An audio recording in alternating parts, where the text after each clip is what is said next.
मैं प्रकाश साहब आपके पास आऊं उससे पहले एक चीज पूछ बता दूं। जो डॉक्टर राकेश ने कहा 100 मिलियन फॉलोअर्स, ग्रोक में किसी ने इसकी वो की थी कि ये फैक्ट फाइंडिंग की थी। उसके अनुसार, ग्रोक के अनुसार 63% वो जो फेक है। फेक है, हाँ, बॉट्स है। फेक। तो 37 मिलियन, करीब 3-3.5 करोड़ ही लोग वो हैं, लेकिन 3-3.5 करोड़ भी एक अच्छी फिगर होती है। दूसरा प्रकाश साहब, एक आपसे ये पूछ लें।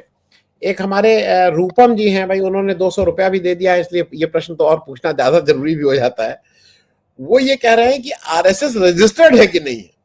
मैं उनसे एक तो आग्रह करूंगा, लल्लन सिंह है आपके नागपुरी के हैं, उन्होंने एक तो कोर्ट में केस कर रखा है, आरटीआई दायर कर रखी है, वो बार बार कह रहे हैं रजिस्टर्ड है कि नहीं।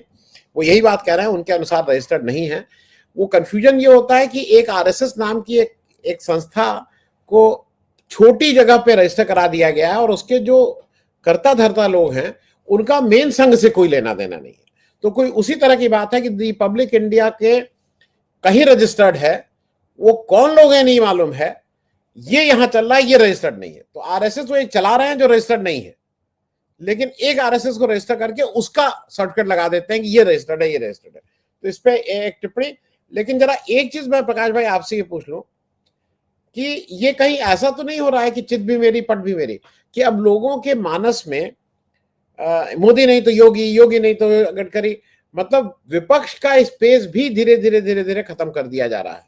क्या इसकी भी संभावना, ये सोची समझी रणनीति ये भी हो सकती है कि जो विमर्श हो उसमें इसी में लोग फंसे रहे, नहीं गडकरी नहीं अच्छे हैं तो वो अच्छे हैं, तो वो अच्छे हैं, योगी अच्छे, फलाना अच्छे, ये खराब, ये या विपक्ष के पास भी अभी कोई स्पेस बचा है, विपक्ष भी बात कर सकता है भाई हमारे पास भी स्पेस है, हमारा भी कोई प्राइम मिनिस्टर कैंडिडेट हो सकता है। प्रकाश भाई, और कल जो भी हुआ उस पर आपकी टिप्पणी।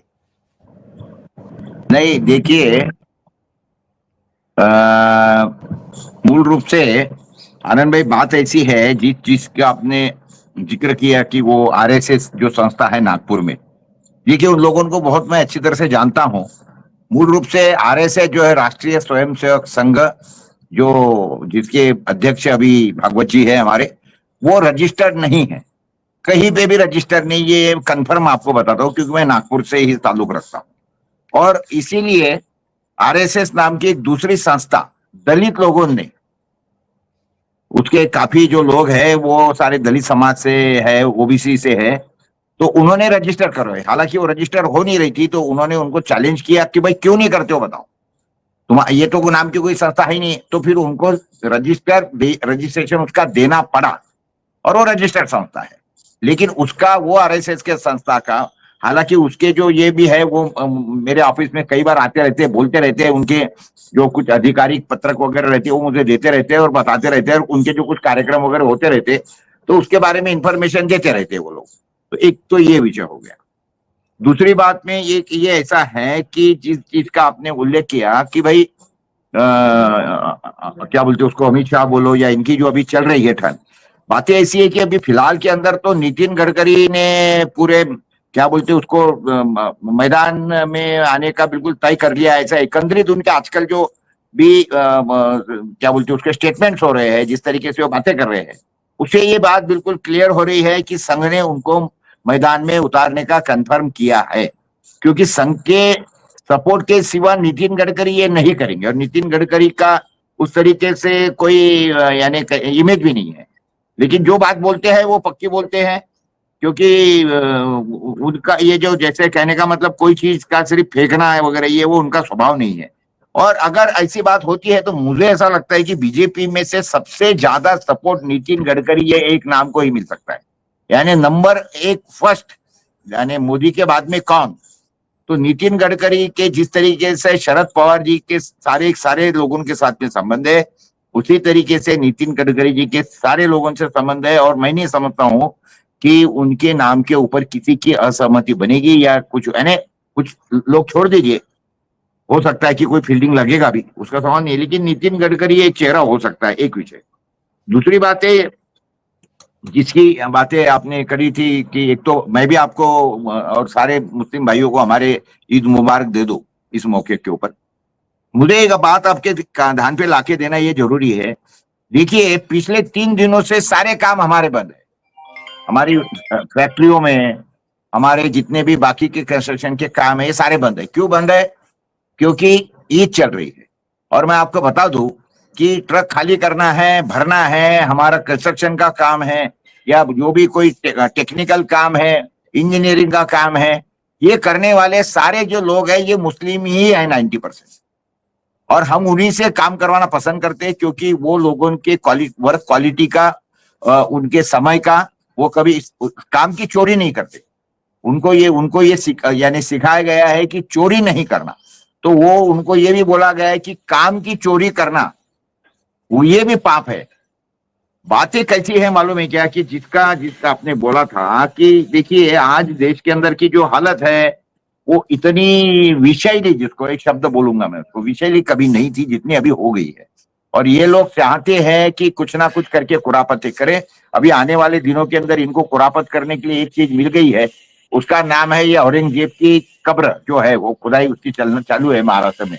और वो हिसाब से इन लोगों ने उसका काफी कोशिश करी। और जो उन्होंने खुरापात जो हमारे नागपुर में हुई, वो नागपुर में खुरापात जो है वो विदर्भ विश्व हिंदू परिषद और बजरंग दल के बच्चों ने किया। उन्होंने एक नकली ताबूत बना दिया, क्या बोलते उसको, ये बना दिया। उसके बाद में उसके ऊपर वो हरी चादर जिसके ऊपर कुरान में के कुछ आयतें लिखे हुए थे, उसको लातों से ये किया या उसको कुछ जलाया, उसकी दुर्दशा करने की, उसके ये करने की यानी ये करने की कोशिश किया। तो नेचुरली अभी देखिए एक्शन की रिएक्शन तो होने वाली है आनंद भाई, वो रिएक्शन हुई। और उसके अंदर ऐसा है कि यानी यानी यानी वो जो दंगल हुई नागपुर के अंदर, मैं आपको बिल्कुल ये कंफर्म बोलता हूं कि वो दंगल इन्होंने करवाई, प्लान दंगल थी। और मुख्यमंत्री ने वो बिल्कुल एकदम सिंपली बोला कि ये एकदम प्लानिंग करके दंगल थी। लेकिन प्लानिंग किसने किया भाई? प्लानिंग आप ही के लोगों ने किया। तो ये जो चल रहा है देश के अंदर का, कुछ तो भी करके अंगार लगाने की, कुछ तो करके झगड़े करवाने के, ये इनका पूरा प्लानिंग है। और उसी के कारण सारा जो माहौल है एक तो खराब होते जा रहा है। लेकिन ये बिल्कुल गलत है पहली बात तो। और मुझे ऐसा लगता है कि एक बात देखिए, मुझे ऐसा लगता है जो जो लोगों को जो जो धर्मों में सिंगल भगवान बोलो या उनका ये है भगवान बोलो या उनकी वर्शिप, प्लेस ऑफ वर्शिप बोलो, जैसे मुस्लिमों का मोहम्मद पैगंबर है या अल्लाह बोलते हैं, क्रिश्चियनों का जिस तरीके से जीसस है, उसके बाद में जैसे बौद्ध धर्म का गौतम बुद्ध है, तो इनको उससे एलर्जी है। हालांकि बीजेपी तो one nation, one election, one party ये तरीके से बोलती है। लेकिन आपको भी मालूम है कि बीजेपी जो तो ज्यादातर लोग इसके अंदर ब्राह्मण हैं। हालांकि मुझे कोई ब्राह्मणों से ये नहीं, मेरे कई सैकड़ों मित्र मेरे ब्राह्मण हैं और वो एकदम क्लियर है। लेकिन पर्टिकुलरली जो काम किए जा रहा है कि वो इसी हिसाब से किए जा रहा है कि कुछ ना कुछ करके अंगार लगे। और इनको ये पसंद ही नहीं है कि एक भगवान, ये तो चाहते हैं कि हजारों भगवान रहे, हजारों मंदिर बने और ब्राह्मणों का एक क्या बोलते हैं उसको, एम्प्लॉयमेंट ये चालू हो जाए।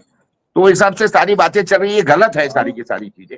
और जिस तरीके से झगड़ा लगा के ये करते हैं, और जो भी अदर देन ब्राह्मण लोग हैं, बच्चे हैं, उनका एजुकेशन खत्म करवा दिया, फिर उनके हाथ में कुछ ना कुछ जाके हमारे तरफ ये बोलते हैं कि किसका डंडा किसी का झंडा और इन्हीं का चंदा।